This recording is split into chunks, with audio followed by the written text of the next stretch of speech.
I'm standing here on the Temple Mount on the northern side. You can see here the location of the temple, but before there was a temple here, it was a threshing floor.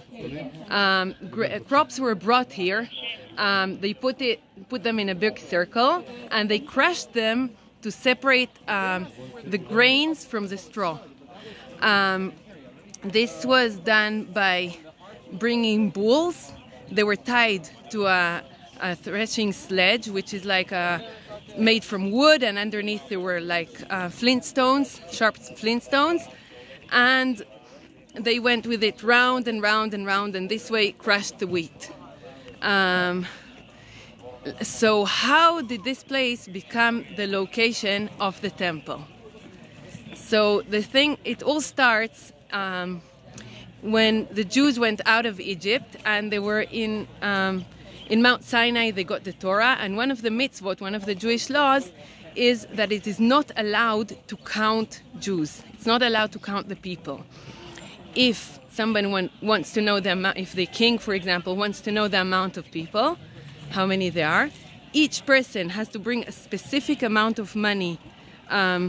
It was like half a shekel, but shekel is not the money we use today. It's a weight unit.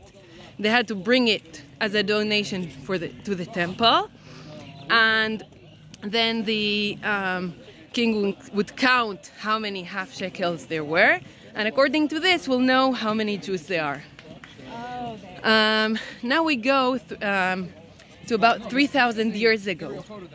King David ruled the Jews, and one day God became very angry with the Jews, and because of it he gave King David a bad idea suddenly, and King David decided to count the Jews. He asked Joab, one of the ministers that had to do with all the wars, to go around and count all the Jews. And so, even though he didn't wish to do it, he had to do it because King David asked for it. And he counted all the Jews and brought the number to the king. And then suddenly King David realized that he did something wrong. And he was very, very sorry about it. And he didn't know what to do about it. So he prayed to God and said, "I'm sorry, I apologize, I did something wrong. What should I do now?" In those days there were prophets. So a prophet named Gad came over to King David and said, "God answered you. He's giving you a choice between 3 punishments. Either for 7 years there will be a famine in the land. A famine is very difficult because people die from hunger and thirst. Or you can choose to have a war for 3 months where the enemy will win and kill a lot of people. And the last choice is a plague of an illness for 3 days that many people will die." So King David didn't know what to choose. I mean, what would you choose instead of him?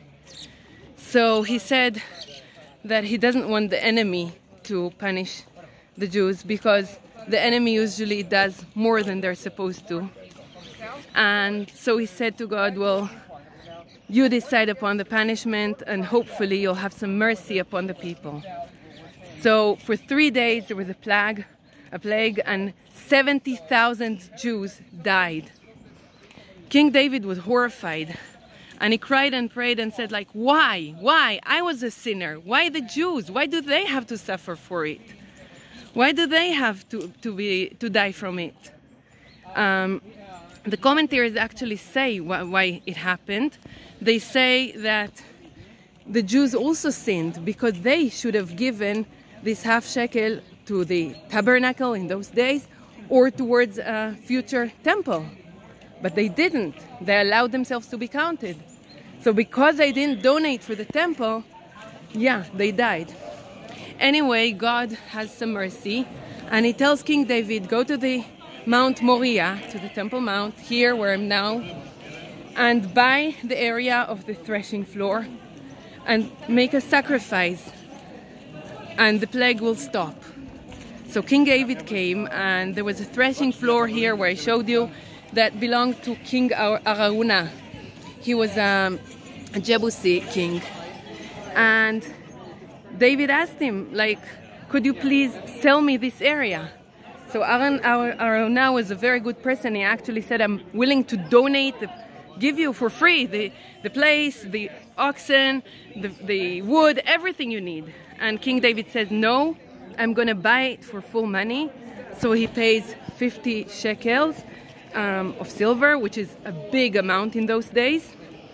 And he takes the wood and builds an altar and sacrifices the oxen, and God stops the plague. And this is a place where later the temple stood.